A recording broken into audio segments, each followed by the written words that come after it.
አሁን ያለንበት ዘመን የቴክኖሎጂ ዘመን ነው። ያለ ኮምፒውተር መብራት እንደሌለው ቤት ነው። ሙያም ቢሆን መነሻው ኮምፒውተር ነው። ዛሬ የምታደርገው መነሻ የነገ ትልቅ ዕድል ነው። በዚህ ቪዲዮ ከመጀመሪያ የኮምፒውተር መሰረታዊ እውቀት እስከ ዋና ዋና ክፍሎቹ አብረን እናያለን። ሰላም ውድ የዩቲዩብ ቻናል ቤተሰቦቼ እንደምን ሰነበታችሁ? በያላችሁበት ሰላም ይድረሳችሁ። እንግዲህ ዛሬ በአዲስ ርዕስ እንግዲህ መጥቻለሁ። ዛሬ እንግዲህ የምንወያይበት ወይም የምንማማርበት የብዙዎቻችን ጥያቄ የሆነው በዚህ ዘመን የምናነሳው የኮምፒውተር መሰረታዊ እውቀት የሚል ርዕስ ይዤላችሁ መጥቻለሁ። እንግዲህ በዛሬው የትምህርት ክፍላችን እንግዲህ የኮምፒውተር ዋና ዋና ክፍሎቹ፣ ኮምፒውተር መሰረታዊ እውቀቱ ምንድን ነው፣ ከምን ተነስቶ ምን አይነት ፓርቶችን በውስጡ ይይዛል የሚለውን ከኮምፒውተር ምንነት እስከ ክፍሎቹ ድረስ እያንዳንዶችን አንድ በአንድ እናያለን። በጥሞና ተከታተሉኝ። እሺ እንግዲህ ወደ ኮምፒውተር መሰረታዊ ትምህርት ስንሄድ እንግዲህ መጀመሪያ ከትርጓሜው እንጀምራለን። እንግዲህ ኮምፒውተር ምንድን ነው የሚለውን ነገር መጀመሪያ እንግዲህ ብዙዎቻችን ያው እንደምናውቀው እንደምንሰማው በተለያየ ትርጓሜ እንሰማዋለን እና በቀላል ቋንቋ እንግዲህ ኮምፒውተር ማለት ምን ማለት ነው የሚለውን ስናይ ኮምፒውተር ማለት እንግዲህ የተቀበለው መረጃ በፕሮግራም መመሪያ መሰረት መረጃን የሚቀበል፣ የሚቀይር፣ የሚቆጣጠርና ውጤት መስጠትን የሚያከናውንና የሚያወጣ የኤሌክትሮኒክስ መሳሪያ ነው።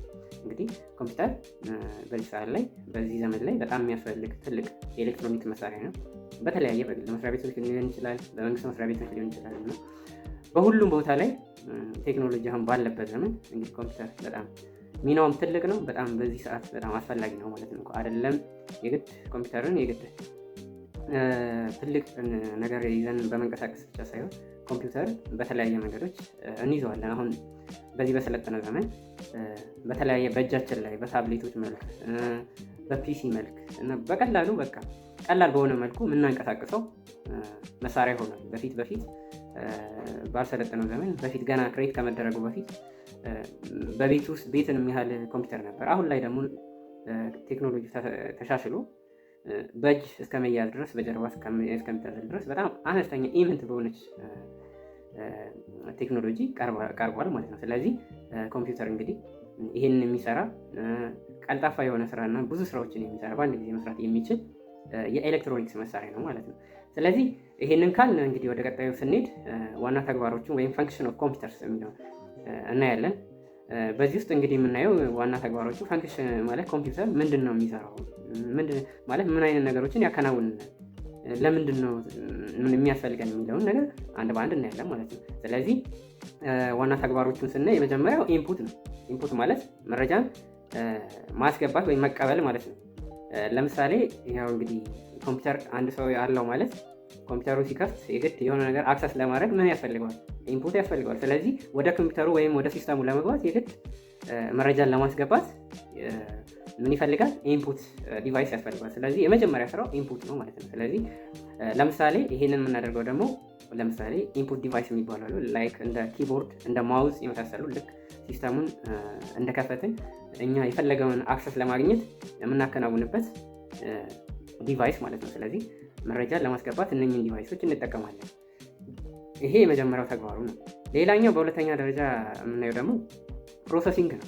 ፕሮሰሲንግ የምንለው ወይም በሌላ አባባል ሲፒዩ ሴንትራል ፕሮሰሲንግ ዩኒት የምንለው ወይም ይሄ የመረጃ መተንተንን ማለት ነው። እኛ እንግዲህ መጀመሪያ ላይ ኢንፑት ሰጥተነዋል ማለት ነው። ኢንፑት ስንሰጠው ደግሞ ምን ይፈልጋል? አውትፑት ወይም ፕሮሰስ የተደረገ መጀመሪያ አውትፑት ከመሆኑ በፊት ፕሮሰስ አድርገን መረጃውን እናገኛለን። መረጃውን ተንትኖት ማለት ነው። ስለዚህ የመረጃ ትንተና ስራ ይሰራል ማለት ነው። አንዱ ተግባሩ ይሄ ነው ማለት ነው። ምን ፕሮሰሲንግ ወይም የመረጃ ትንተና ወይም ሴንትራል ፕሮሰሲንግ ዩኒት ብለን የምንጠቅሰው ማለት ነው። በሶስተኛ ደረጃ የምናየው ያው አውትፑት ነው። ያው ኮምፒውተር እንግዲህ ከሚያከናውናቸው ዋነኛ ስራዎች አንዱ አውትፑት ነው። አውትፑት ማለት ውጤት ማሳየት ማለት ነው። ምክንያቱም የሆነ ነገር አስገብተን ዳታ ወይም የምንፈልገውን ነገር ከሰጠነው በኋላ ምንድን ነው የሚያደርግልን? የሰጠነውን ዳታ ፕሮሰስ ካደረገ በኋላ ምንድን ነው የሚያደርገው? አውትፑት ነው። አውትፑት ማለት ውጤት ማሳየት ማለት ነው። ያን ደግሞ የምናይበት ሞኒተር፣ ፕሪንተር የመሳሰሉ ልክ አውትፑትን ዲስፕሌይ አድርጎ የሚያሳየን መሳሪያ ነው ማለት። ስለዚህ ለዚህ ተግባር ይውላል ማለት ነው። ሌላኛው ስቶሬጅ ነው። ስቶሬጅ ማለት መረጃን ማስቀመጥ። አሁን ለምሳሌ ምክንያቱም አንዱ ኮምፒውተር እንግዲህ ከሚሰራልን ስራዎች መካከል አንዱ ስቶሬጅ ነው።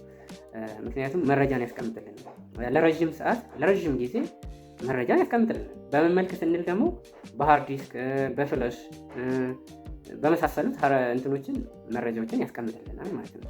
ስለዚህ እነኚህ ኮምፒውተር የሚሰራቸው ዋና ዋና ተግባራት ናቸው ማለት ነው። ወደ ሌላኛው ክፍል ስንሸጋገር እንግዲህ ዋና ዋና ክፍሎቹ ምንድን ናቸው? እነማን ናቸው? የኮምፒውተር ማለት ነው። ስለዚህ ሜን ኮምፖነንት ኦፍ ኮምፒውተርስ ማለት ነው። ምክንያቱም አንድ ኮምፒውተር ለመባል የሚያስፈልጉት ኮምፖነንቶች ማለት ነው፣ ወይም የተሰራበት ስሪት ማለት ነው የኮምፒውተር ማለት ነው። ስለዚህ ሜን ኮምፖነንት ኦፍ ኮምፒውተር የሚለውን አሁን በቀጣይ እናያለን። እንግዲህ በመጀመሪያ የምናየው ሃርድዌር ነው። ምክንያቱም አንድ ኮምፒውተር ሃርድዌር ፓርት አለው ማለት ይሄ ማለት የሚታዩ ክፍሎች በቀላሉ እኛ ልንዳብሳቸው ልንዳስሳቸው የምንችል ፓርቶች ማለት ነው። ሃርድዌር ፓርት ማለት አንዱ ቢውልድ የሚደረገው ኮምፒውተር ከሃርድዌር ነው። ለምሳሌ እንደ ሞኒተር፣ ኪቦርድ፣ ማውዝ፣ ሲፒዩ የመሳሰሉት እነኚህ በቀላሉ የሰው ልጅ በአይኑ አይቶ ዳሶ አካላዊ ቅርጻቸውን አውቆ የሚረዳበት መንገድ ማለት ነው። ስለዚህ አንዱ ሃርድዌር ፓርት ነው ማለት ነው። ስለዚህ ይሄ የመጀመሪያው የኮምፖነንት ኦፍ ኮምፒውተር የምንለው አንዱ። ሁለተኛው ደግሞ እንግዲህ አንዱ ኮምፒውተር ቢውልድ አፕ የሚደረግበት ወይም ኮምፖነንቱ ሶፍትዌር፣ ምክንያቱም ሃርድዌር እንዳለው ውስጡ ደግሞ ሲስተሙን የሚያከናውንልን የመሳሪያውን ስራ የሚቆጣጠር ፕሮግራሞችን የተለያየ ሲስተም ስራዎችን የሚሰራልን ምን ይባላል? ሶፍትዌር ይባላል ማለት ነው። ምክንያቱም እነኚህ ሁለቱ ኢንቴግሬት ሆነው ነው ማለት ኮምፒውተር የሚያደርጉት። ምክንያቱም አንድ ኮምፒውተር ለመሆን ምን ይፈልጋል? ሃርድዌር ይፈልጋል። ከዛ ቀጥሎ ደግሞ ሶፍትዌር ይፈልጋል። ስለዚህ እነኚህ አሁን ያየናቸው ሁለቱ ሃርድዌር እና ሶፍትዌር የምንላቸው ክፍሎች እንግዲህ በዋነኝነት የኮምፒውተር ኮምፖነንት ወይም ሜን ኮምፖነንት ኦፍ ኮምፒውተር ብለን የምንጠራው ክፍል ውስጥ ያሉ ናቸው ማለት ነው። ወይም አንድ ኮምፒውተር ቢውልድ አፕ ለማድረግ ወይም አንድ ኮምፒውተር ለመባል የሚያስፈልጉ መሰረታዊ የሆኑ ነገሮች ናቸው ማለት ነው። ስለዚህ ሁለተኛው ይሄ ነው ማለት ነው። ሶስተኛው እንግዲህ ብዙም ባይለመድም ያው እንደ አሰራር ወይም እንደ ሲስተም አንድ ኮምፖነንት የምንለው ወይም በዚህ ሚና ውስጥ በኮምፒውተር ሚና ውስጥ አንድ ኮምፖነንት ነው ብለን የምናስበው ዩዘሩ ወይም ፒፕል ዌር ብለን በሌላ የምንገልጸው ማለት ነው። ስለዚህ ዩዘር ማለት ኮምፒውተሩን የሚጠቀሙ ሰዎች ማለት ነው። ምክንያቱም ኮምፒውተሩ በሃርድዌር እና በሶፍትዌር ኢንቴግሬት ሆነ ማለት ምንድነው ማለት ወደ ስራ ዝግጁ ነው ማለት። ስለዚህ ይህንን የሚጠቀም ደግሞ ሌላኛው ኮምፖነንት ማን ነው ማለት ነው? የሰው ልጅ ነው ማለት ነው። ምክንያቱም እኛ ሰዎች ነን አክሰስ የምናደርገው። ስለዚህ ሶስተኛው ኮምፒውተርን የሚጠቀሙ ሰዎች አንዱ ኮምፖነንት ነው የኮምፒውተር ማለት ነው። ስለዚህ ይሄንን ሚና የሚጫወቱ ሶስቱ ኮምፖነንቶች የኮምፒውተር እነዚህ ናቸው ማለት ነው። እነዚህን እንግዲህ አንድ በአንድ ስናይ ደግሞ እንግዲህ ሃርድዌር ወይም የኮምፒውተር አካላዊ ክፍሎች ወይም ውጫዊ ክፍሎች ማለት መጀመሪያ እንዳልኩት በእጅ ሊነካ የሚችል የኮምፒውተር ክፍል ነው። ሊዳሰስ የሚችል በቀላሉ እንዳብሰው ወይም አካላዊ ቅርጹን ልንነካካ የምንችለው የኮምፒውተር ፓርት ሃርድዌር ነው ብለናል። ስለዚህ ይሄ ደግሞ በውስጡ የሚይዛቸው ፓርቶች አሉ። የመጀመሪያው ቅድም እንዳልነው ሲፒዩ ነው፣ ሴንትራል ፕሮሰሲንግ ዩኒት፣ በጣም የኮምፒውተር ብሬን የሚባለው ማለት ነው። ስለዚህ አንዱ በሃርድዌር ውስጥ የሚካተተው ሲፒዩ ነው። ሌላኛው ደግሞ መቀመጫው ራም ነው። ቅድም እንግዲህ ማለት መረጃዎችን ዳታዎችን ያስቀምጥልናል ብለናል። በዚህ ደግሞ አክሰሱን እናገኛለን ብለን። ስለዚህ ሁለተኛው ደግሞ ራም ነው። ራም ደግሞ አክሰስ ሚሞሪ ብለን የምንጠራው ማለት ነው። ስለዚህ ይሄ ደግሞ ዳታዎችን በጊዜያዊነት የምናስቀምጥበት የኮምፒውተር ሃርድዌር ክፍል ነው። ስለዚህ አንዱ የሚቀመጥበት ዳታችን በጊዜያዊነት የሚይዝልን ማለት ነው። ስለዚህ ይሄ አንዱ የኮምፒውተር ሃርድዌር ክፍል ነው ማለት ነው። በሌላኛው ደግሞ ቅድም እንደጠቀስነው ሃርድ ዲስክ ነው። ሃርድ ዲስክ ማለት ማከማቻ ዲስክ ማለት ነው። ለረዥም ጊዜ መያዝ የሚችል ብዙ ዳታዎችን ትልልቅ ፋይሎችን የሚይዝልን አንዱ የሃርድዌር ኮምፒውተር ክፍል ማለት ነው። ስለዚህ ይሄን ይመስላል። ስለዚህ ያው እንግዲህ እንዳልኳችሁ ሃርድዌር ፓርት እነኚህ ከሆኑ እንግዲህ እያንዳንዱ አንድ ባንድ አይተናል። ሴንትራል ፕሮሰሲንግ ዩኒት ምንድን ነው የሚለውንም አይተናል። እንግዲህ ያው ሴንትራል ፕሮሰሲንግ ዩኒት ማለት ዋና ስራው የኮምፒውተሩን አእምሮ ነው። ዋና ስራው ደግሞ ሂሳብ ነክ የመሳሰሉ ስራዎችንና መመሪያዎችን ያስፈጽማል ወይም ኢንስትራክሽንን የሚያስፈጽም ዋነኛው የኮምፒውተር አእምሮ ወይም ብሬን ኦፍ ኮምፒውተር ብለን የምንጠራው ብለን ያው መጀመሪያ ላይ እንደነገርኳችሁ ያንን የሚያስፈጽም የሃርድዌር ፓርት ነው።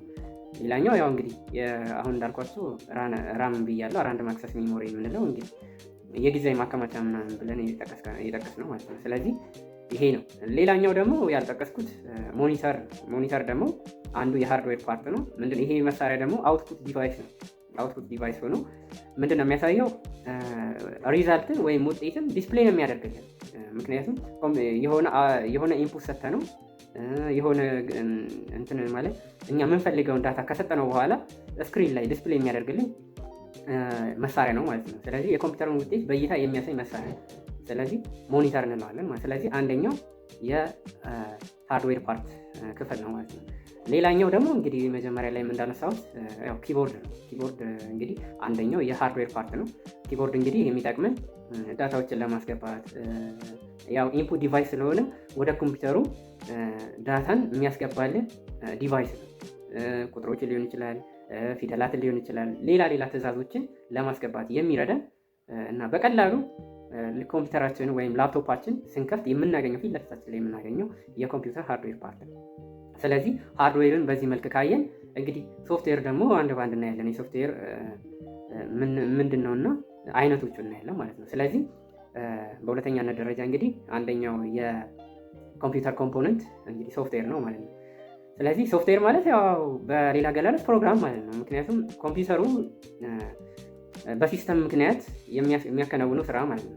ያንን የሚሰራ ስራ ሶፍትዌር ይባላል፣ ወይም ኮምፒውተሩ ለመስራት የሚጠቀምባቸው መመሪያዎችና ፕሮግራሞች ማለት ነው። ስለዚህ ምንድነው የሚያደርገው? የተጠቃሚውን ትዕዛዝ ለማን ያስተላልፋል? ለሃርድዌር ማለት ነው። እኛ እዚህ ጋር ሃርድዌር ፓርት ላይ የምንሰራቸውን በኪቦርድ በማውዝ ምናምን የመሳሰሉትን ስራዎች የምንሰራቸውን ወይም ዳታውን የምንሰጠውን ስራ ለማን ያስተላልፋል? ለሃርድዌር። ሃርድዌር ደግሞ ቀደም ባልኩት መልኩ በነ ሞኒተር ምክንያት ምንድነው የሚያደርግልን? ይሄንን የምንሰጠውን ዳታ ሶፍትዌሩ ደግሞ ወደ ሲስተም ቀይሮ በፕሮግራም መልክ ያንን ኢንቴግሬት እያደረገ ለማን ያስተላልፋል ማለት? ለሃርድዌር ያስተላልፋል ማለት። ስለዚህ ሃርድዌር ላይ ደግሞ እኛ አውትፑቱን እናያለን ማለት ነው፣ በሞኒተር አማካኝነት ማለት ነው። ስለዚህ ሶፍትዌር እንግዲህ ይሄን ይመስላል ማለት ነው።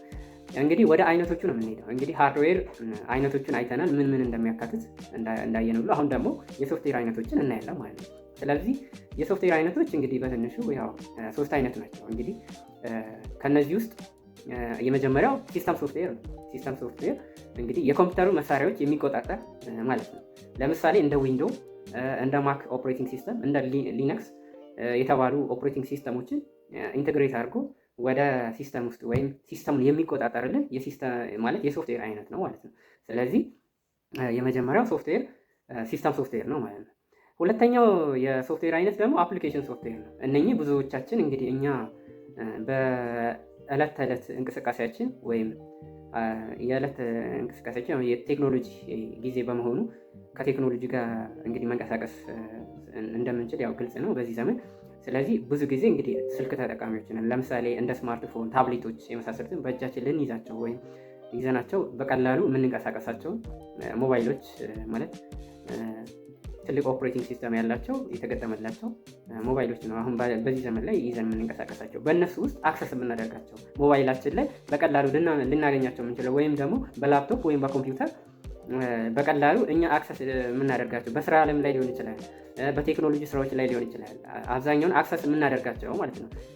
ለምሳሌ ማለት ለስራ የሚጠቅሙን ማለት ለየዕለት ስራችን ወይም በመስሪያ ቤት ሊሆን ይችላል፣ በቴክኖሎጂ ስራ ሊሆን ይችላል፣ ስራ ላይ የሚውሉ አፕሊኬሽን ላይ የሚውሉ ሶፍትዌሮች ማለት ነው። ለምሳሌ በቀላሉ አሁን ለምሳሌ ላፕቶፕን ብንጠቀም ወርድ አለ፣ ወርድ እንጠቀማለን። ምክንያቱም የተለያዩ ስክሪፕቶችን ለመጻፍ የተለያዩ ጽሁፎችን ለመገልገል ማንን ወርድ እንጠቀማለን። አንዱ ወርድ ማለት አንዱ የአፕሊኬሽን ሶፍትዌር ነው። በዕለት ተዕለት የህይወታችን ላይ ወይም አክሰስ እናደርግ በስራ ቦታ ሊሆን ይችላል፣ በተለያየ የቴክኖሎጂ ቦታዎች አክሰስ የምናደርገው ማለት ነው። ኢቨን ይሄንን እንትን የግድ ኮምፒውተር ላይ ብቻ አይደለም፣ በሞባይላችን አክሰስ እናደርጋለን ወርድን ማለት ነው። ስለዚህ አንዱ ወርድ የምንለው ደግሞ የአፕሊኬሽን ሶፍትዌር አይነት ነው። ሌላኛው ኤክሴል ነው። ኤክሴል የምንለው ደግሞ በብዛት እንደምንሰማው ምንድን እንደምናውቀው ኤክሴል የሂሳብ ስራዎች ማለት ማቴማቲካል ኦፕሬሽን የሆኑ ስራዎችን የሚሰራልን ስራ ነው። የሂሳብ ስራ ብዙ ምልክቶች አሉት፣ ብዙ የሂሳብ ነክ ስራዎች አሉ። እነሱ የሚሰራልን አፕሊኬሽን ነው ማለት ነው። ስለዚህ የአፕሊኬሽን ሶፍትዌር አይነት አንዱ እሱ ነው። ሌላኛው ብዙ ጊዜ ደግሞ ፎቶ ቤት ለምሳሌ ስንሄድ ብዙ ማለት አንድ ፎቶ ሆኖ እንዲወጣ ፎቶ እንዲያሳምር የሚያደርግልን ፎቶሾፕ አለ። ፎቶሾፕ ይሄ ራሱ አንድ አፕሊኬሽን ሶፍትዌር ነው። በነገራችን ላይ እነኚህ በተወሰነ መልኩ ነው እንጂ ብዙ እኛ በምፈልገው መንገድ ብዙ ሶፍትዌሮች አሉ፣ አፕሊኬሽን ሶፍትዌሮች ብዙ እኛ የምንጠቀምባቸው። እስፔሻሊ ደግሞ በዚህ ቴክኖሎጂ ባለበት ዘመን እንግዲህ ብዙዎችን አክሰስ እናደርጋለን። ስለዚህ ፎቶ ስንሄድ ፎቶሾፕ እንግዲህ ፎቶ ኤዲት ሆኖ አምሮ ምን ብሎ እስኪወጣ ድረስ ያንን የምንጠቀምበት ፎቶሾፕ አፕሊኬሽን ነው። ያ ማለት ደግሞ የአፕሊኬሽን ሶፍትዌር አይነት ነው ማለት ነው። ሌላኛው ዩቲሊቲ ሶፍትዌር ነው። ዩቲሊቲ ሶፍትዌር ማለት ኮምፒውተርን ለመጠበቅ ወይም ለማጽዳት የሚጠቅመን የሶፍትዌር አይነት ነው። ለምሳሌ እኛ አሁን ለምሳሌ በቀላሉ ስልካችን አሁን ብዙ ጊዜ በቫይረስ አታክ ይሆናል። ስለዚህ ምን ያስፈልገዋል? አንቲቫይረስ ያስፈልገዋል፣ ወይም ይሄ ፋይል ማናጀር የምንለው ማለት ነው። ስለዚህ ዩቲሊቲ ማለት እኛ በየቀን በምንሰራቸው ስራዎች ማለት ዳታችን ሊሆን ይችላል፣ የፕራይቬሲ ጉዳይ ሊሆን ይችላል። እነኛን ሴኪውር የምናደርግባቸው የሶፍትዌር አይነት ነው ዩቲሊቲ ሶፍትዌር የምንለው ማለት ነው። ምክንያቱም ኮምፒውተርም የራሱ የሆነ አንቲቫይረስ አለው ላይክ እንደነ ስማዳፕ፣ አቫስት የመሳሰሉ ማለት ነው። ስለዚህ እነኚህ አንቲቫይረሶች የሶፍትዌር አይነት ነው ዩቲሊቲ ሶፍትዌር የምንለው ማለት ነው። ሌላኛው ያው ብዙ ጊዜ ሞባይላችን ላይ አክሰስ የምናደርገው ደግሞ ፋይል ማናጀር ፋይላችን ማኔጅ አድርጎ ለአደጋ እንዳንጋለጥ የሚያደርገን ሶፍትዌር አይነት ነው። እነኚህ አሁን የጠቀስኳቸው ዩቲሊቲ ሶፍትዌር ይባላሉ ማለት ነው። ሌላኛው እንግዲህ የሃርድዌር ሶፍትዌር ፓርቶችን አየን። ወደ ሌላኛው ስንሻገር ደግሞ የኮምፒውተር አይነቶች ናቸው። ኮምፒውተር እንግዲህ በተለያየ መልኩ እንደየአረዳዳችን እንደየአመለካከታችን በተለያየ መልኩ ልንከፋፍላቸው እንችላለን። በዚህ ትምህርታችን ግን በአጠቃቀም አቅምና በተግባር ወይም ፈንክሽናል ክላሲፊኬሽን ኤንድ አፕሊኬሽን ኤሪያ መሰረት የተደረገ የተለያዩ የኮምፒውተር አይነቶች አሉ። ለምሳሌ የመጀመሪያ የቤት ኮምፒውተሮች ነው ወይም ፐርሰናል ኮምፒውተር የምንላቸው ማለት ነው፣ ወይም ፒሲ ብለን የምንጠራው ማለት ነው። ይሄ ብዙ ጊዜ እንግዲህ ብዙሃኖቻችን በዩኒቨርሲቲ ውስጥ የምንማሩ ተማሪዎች፣ በተለያዩ መስሪያ ቤት ላይ የምንሰራ ሰዎች የምንጠቀምባቸው ነው። ይሄ ማለት ከፍተኛ የሰው ኃይል የሚጠቀምበት የኮምፒውተር አይነት ነው። ስለዚህ እነሱ ደግሞ ለምሳሌ ዴስክቶፕ ኮምፒውተር አለ፣ በቤት ወይም በቢሮ ላይ የምንጠቀመው ኮምፒውተር ማለት ነው። ሌላኛው ደግሞ ላፕቶፕ ነው። ላፕቶፕ እንግዲህ ቀለል ያለና ለእንቅስቃሴ የሚመች በቀላሉ ይዘነው ልንንቀሳቀስ የምንችል የኮምፒውተር አይነት፣ ስለዚህ አንዱ ይሄ ነው። ሌላኛው በዚህ ዘመን ደግሞ እየተጠቀምንበት በዛት እየተዘወተረ እንደውም ከላፕቶፕ በላይ እየተዘወተረ ያለው አንደኛው ታብሌት ነው። ታብሌት እንግዲህ በቀላሉ የኮምፒውተርን ስራ መስራት የሚችል በጣም ዘመናዊ እንትን ነው ኮምፒውተር ነው። ስለዚህ አንዱ እሱ ነው። ሌላኛው ስማርትፎኖች ነው። ስማርትፎኖች እንግዲህ በጣም የዘመኑ ስልኮች ከስልክ ጋር የተያያዙ የኮምፒውተርን ስራ በቀላሉ መስራት የሚችሉ እንትን ናቸው ማለት ነው፣ ቴክኖሎጂዎች ናቸው ማለት። ስለዚህ እነኛ አሁን የጠቀስኳቸው ላይክ እንደ ዴስክቶፕ ኮምፒውተር፣ ላፕቶፕ፣ ታብሌት፣ ስማርትፎን የቤት ኮምፒውተሮች ወይም ፐርሰናል ኮምፒውተር ብለን የምንጠራቸው እዛ ውስጥ የሚካተቱ ናቸው ማለት ነው። ሁለተኛው የኮምፒውተር አይነት ደግሞ የንግድና የቢሮ ኮምፒውተሮች ወይም ወርክ ስቴሽን ኮምፒውተርስ የምንላቸው ማለት ነው። ስለዚህ እነኚህ ደግሞ ብዙ ጊዜ ከቤት ኮምፒውተሮች ይልቅ ኃይለኛ ናቸው፣ አሁን ከጠቀስናቸው ከፐርሰናል ኮምፒውተር ማለት ነው። ስለዚህ ብዙ ጊዜ ለመስመር ላይ ንግድ፣ ለግራፊክስ እና ሶፍትዌር ልማት የምንጠቀምባቸው የኮምፒውተር አይነት ነው ማለት ነው። ስለዚህ ብዙ ጊዜ እንደ ግራፊክስ የመሳሰሉትን የተለያዩ ዲዛይኖችን የተለያዩ ትልልቅ ካፓሲቲ የሚፈልጉ ማለት የሶፍትዌር ልማቶችን የምናከናውንባቸው የኮምፒውተር አይነቶች ሁለተኛው ወርክ ስቴሽን የምንለው ማለት ነው። በሶስተኛነት ደረጃ ደግሞ ሌላኛው የኮምፒውተር አይነት ደግሞ የኢንተርፕራይዝ ኮምፒውተር ማለት ኢንተርፕራይዝ ኮምፒውተር ማለት ከፍተኛ ወይም ትልልቅ ድርጅቶች ውስጥ የምንጠቀማቸው የኮምፒውተር አይነቶች ናቸው። እነኚህ ደግሞ ከፍተኛ ኃይል ያላቸው በጣም አክሰሲቢሊቲያቸው ደግሞ በጣም ትልቅ የሆኑና ፈጣን የሆኑ ለትልቅ ድርጅቶች፣ ሰርቨሮች፣ የመንግስት መስሪያ ቤቶች፣ ሳይንስ እና ቴክኖሎጂ መሳሪያዎች የሚውሉ ናቸው። ስለዚህ ለምሳሌ ሰርቨር ኮምፒውተር አለ፣ ለኢንተርኔት ዳታ ለመጫን ኔትወርክ አገልግሎትን ለማስጠቀም የምንጠቀምበት አንዱ የኢንተርፕራይዝ ኮምፒውተር ወይም ትልልቅ ድርጅት ላይ አክሰስ የምናደርጋቸው ኮምፒውተሮች ማለት ነው። በዚህ ውስጥ ደግሞ ሌላኛው ደግሞ በዚህ በኢንተርፕራይዝ ኮምፒውተር ውስጥ የምናገኘው ደግሞ ማን አለ? ሜንፍሬም ኮምፒውተር የምንለው ደግሞ አለ። ይሄ ማለት ትልቅ ድርጅቶች ላይክ እንደ ባንክ፣ የመንግስትና ኢንሹራንስ ድርጅቶች በብዛት የሚጠቀሙበት የኮምፒውተር አይነት ነው። ስለዚህ የኢንተርፕራይዝ ኮምፒውተር ውስጥ የሚካተተው አንዱ ሜንፍሬም ነው ማለት ነው። ሌላኛው ደግሞ ሱፐር ኮምፒውተር ነው። ይሄ በጣም ቴክኖሎጂካል አድቫንስድ የሆነ ለምሳሌ የአየር ጠባይ ትንበያ፣ ሳይንሳዊ ምርምሮችን፣ ስፋት ያላቸውን የሂሳብ ስራዎችን የሚሰራልን የኮምፒውተር አይነት ነው ማለት ነው። ከስሙ እንደምንረዳው ራሱ ሱፐር ኮምፒውተር ማለት ከሁሉ የበለጠ አሁን ከገለጽናቸው በጣም የተሻለ የምንለው የኮምፒውተር አይነት ነው ማለት ነው። ይሄ ደግሞ ያው ኢንተርፕራይዝ ኮምፒውተር ብለን የምንጠራው ውስጥ እዛ ውስጥ የሚካተት የኮምፒውተር አይነት ነው ማለት ነው። ሌላኛው በአራተኛ ደረጃ የኮምፒውተር አይነት ብለን የምንጠራቸው ደግሞ የተያያዙ ኮምፒውተሮች ወይም ኢምቤድድ ኮምፒውተር የምንላቸው ማለት ነው። ይሄ ማለት በተወሰነ ተግባር መሰረት በመኪና ቴሌቪዥን ውስጥ የተገነቡ ናቸው። አብዛኛው መኪና ውስጥ ማለት ለተወሰነ ተግባር አክሰስ የምናደርጋቸው ነው። በመኪና ውስጥ ሊሆን ይችላል፣ በቴሌቪዥን ውስጥ በጣም ቴክኖሎጂካል አድቫንስድ በሆነ መንገድ የምንጠቀምባቸው የኮምፒውተር አይነት ነው። ወይም ኢምቤድድ ኮምፒውተር ወይም የተያያዙ ማለት ኢንቴግሬቲቭ ኮምፒውተር ማለት ነው። ስለዚህ እነዚህ ናቸው። በአምስተኛ ደረጃ ደግሞ ሌላኛው የምናየው የኮምፒውተር አይነት የመስመር ላይ ኮምፒውተር ወይም ክላውድ ኮምፒውተር ብለን የምንጠራው ማለት ነው። ይሄ ማለት በኢንተርኔት ላይ እንደ ጉግል ክላውድ፣ ማይክሮሶፍት አዙር የመሳሰሉ ኤዊኤስ ዳታን እና መተግበሪያዎችን በመስመር ላይ የሚያከናውኑልን የኮምፒውተር አይነቶች ናቸው። ስለዚህ በክላውድ ኮምፒውተር ውስጥ እንግዲህ የኢንተርኔት ስራን የዳታን ስራ አክሰስ የሚያደርጉልን ወይም የሚያቀላጥፉልን የኮምፒውተር አይነት ክላውድ ኮምፒውተር ብለን እንጠራዋለን። እንግዲህ በአምስት አይነት እንግዲህ አየናቸው ማለት ነው። ኮምፒውተሮችን እንግዲህ በአጠቃቀምና በተግባር ብለን ወይም ፈንክሽናል ወይም አፕሊኬሽን ኤሪያ መሰረት የተደረጉ የኮምፒውተር አይነቶች ናቸው። ስለዚህ እነኚህ ያየናቸው በእነዚህ መሰረት ቤዝድ ሆነው የተከፋፈሉ ናቸው። ስለዚህ ሌላኛው አሁን እንግዲህ ያው ክፍሎቹን አይተናል፣ ሃርድዌር፣ ሶፍትዌር፣ እንደገና የኮምፒውተር አይነቶችን አይተናል። በሌላኛው መልኩ ደግሞ የምናያቸው ደግሞ ኦፕሬቲንግ ሲስተም ነው። ምክንያቱም ይሄ አንዱ መጀመሪያ ላይም ሳነሳው እንደነበረው በጣም ኮምፒውተር ለመባል የሚያስፈልገው አንደኛው የሲስተም አይነት ነው። ስለዚህ እሱም ኦፕሬቲንግ ሲስተም ወይም ኦኤስ ብለን እንጠራዋለን። ኦፕሬቲንግ ወይም የክወና ሲስተም ማለት ነው። ነገሮችን የሚያከናውንልን ኢንቴግሬት አድርጎ እንዲሰራ የሚያደርግልን ኮምፒውተሩ ማነው? ኦፕሬቲንግ ሲስተም ነው ማለት ነው። ስለዚህ ኦፕሬቲንግ ሲስተም ደግሞ ፕሮግራምን ኤክስኪዩት አድርጎ ኢንስትራክሽንን እንትን ብሎ ኢንቴግሬት አድርጎ በሶፍትዌር በአፕሊኬሽን ሶፍትዌር መሰረት አድርጎ ከሃርድዌር ጋር የሚያገናኝ ነው ማለት ነው። ስለዚህ ኮምፒውተር ሆኖ እንዲሰራ ከሚያደርግልን አንዱ መሳሪያ ማነው? ኦፕሬቲንግ ሲስተም ነው ማለት ነው። ይሄ ማለት ሃርድዌር ከሶፍትዌር ጋር እንዲገናኝ ያደርጋል ማለት ኦፕሬቲንግ ሲስተም ኮምፒውተሩን ከተጠቃሚው ጋር ወኪል በመሆን እንዲገናኝ ወይም ላይክ እንደ ኢንተርፌስ ሆኖ የሚያገናኝ ማለት ነው። ስለዚህ ኦፕሬቲንግ ሲስተም ኮምፒውተርና ተጠቃሚውን ወይም ዩዘሩን እንደ ኢንተርፌስ ሆኖ የሚያገለግል ሲስተም ማለት ነው። እንግዲህ ኦፕሬቲንግ ሲስተም የራሱ የሆነ ደግሞ ተግባራት አሉት። በዋነኝነት እኛ የምናውቃቸው እኛ አክሰስ የምናደርጋቸው በቀላሉ ኮምፒውተራችን ላይ፣ ታብሌታችን ላይ፣ ስማርትፎናችን ላይ የምናደርጋቸው ስራ የሚሰራ ማለት ነው። ምክንያቱም ላፕቶፕ የሚሆን ዴስክቶፕ የሚሆን ስማርትፎኖችም ታብሌትም የሚሆን የራሳቸው የሆነ ኦፕሬቲንግ ሲስተም ይጠቀማሉ። ያንን መሰረት በማድረግ ደግሞ የራሱን ስራ ይሰራል። የመጀመሪያው ተግባሩ እንትን ነው፣ ሪሶርስን መቆጣጠር ወይም የኮምፒውተር ሀብቶችን መቆጣጠር ነው። ለምሳሌ የኮምፒውተር ሀብቶች ወይም ሪሶርሶች ብለን ስንጠቅሳቸው እንደነበሩ ሲፒዩ፣ ሚሞሪ፣ ዲስክ፣ ፕሪንተር ወዘተ የመሳሰሉት እነኝን የሚቆጣጠር ማነው? የኦፕሬቲንግ ሲስተም ነው ማለት ነው። ኦፕሬቲንግ ሲስተም እነኝን አሁን የጠቀስኳቸውን የኮምፒውተር ሪሶርሶችን የመቆጣጠር ማንዴት አለው ማለት ነው። ይህን ስራ ይሰራል ማለት ነው። በሁለተኛ ደረጃ ደግሞ የምናየው ደግሞ የኦፕሬቲንግ ሲስተም ተግባር ፋይል ማኔጅመንት ነው ወይም የፋይል አስተዳደር ማለት ነው።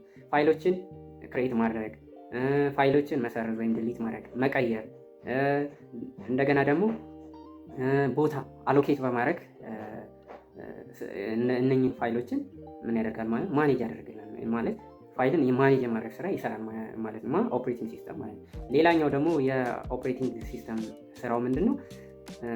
አፕሊኬሽን ፕሮግራም ወይም አገልግሎት ለመተግበሪያዎች እንዲውሉ ያደርጋል። ለምሳሌ እንደ ወርድ፣ ኤክሴል፣ ብሮዘር ያሉ ፕሮግራሞች እንዲሰሩ ያደርጋል ማለት ነው። ያለዚህ ያለ ኦፕሬቲንግ ሲስተም ኮምፒውተር ምንም አይነት ስራ ሊሰራ አይችልም። ስለዚህ አንዱ የኦፕሬቲንግ ሲስተም ተግባር ምንድን ነው ማለት ነው? የአፕሊኬሽን ስራን ይሰራል። አሁን እንዳልኳቸው እነ ወርድ፣ እነ ኤክሴል፣ እነ ብሮዘር ፕሮግራሞች በተገቢው መልክ በትክክለኛው አካሄድ ሲስተሙ እንዲከናወን የሚያደርግልን ማነው? ኦፕሬቲንግ ሲስተም ነው ማለት ነው። ሌላኛው እንግዲህ በአራተኛ ደረጃ ላይ የምናየውና የመጨረሻው የኦፕሬቲንግ ሲስተም ስራ ምንድን ነው? ዩዘር ኢንተርፌስ መስጠት ነው። ምክንያቱም በግራፊካል ዩዘር ኢንተርፌስ ለምሳሌ ዊንዶ ዴስክቶፕ አለ ወይም ኮማንድ ላይን ኢንተርፌስ የምንለው እሱን ተጠቃሚው ኮምፒውተሩ እንዲቆጣጠር ያደርገዋል ማለት ምክንያቱም አንድ ሰው ኮምፒውተር አለው እንበል እጁ ላይ ቢይዝ ምንድነው የሚያደርገው? መጀመሪያ ሰኪውርድ እንዲሆንለት ምንድነው የሚያደርገው? ፓስወርድ ይጠቀማል አይደል? ምክንያቱም ዩዘር ኢንተርፌሱ ላይ ላፕቶፑ ተከርኖ ቁጭ ቢል ቀጥታ እንደተከፈተ ወደ ሲስተሙ አንገባም። ምንድነው መጀመሪያ ፓስወርድ ሎጊን ብለን ገብተን ነው አይደል እንትን የምንለው አክሰሱን ለማግኘት ወይም እኛ የምንፈልገውን ስራ ለመስራት የምንጠቀምበት። ስለዚህ መጀመሪያ ሎጊን ለማለት ፓስወርድ ገብተን የምንሰራበት ኢንተርፌስን ይሰጠናል ማለት ነው። ኢንተርፌስን ያዘጋጅልናል።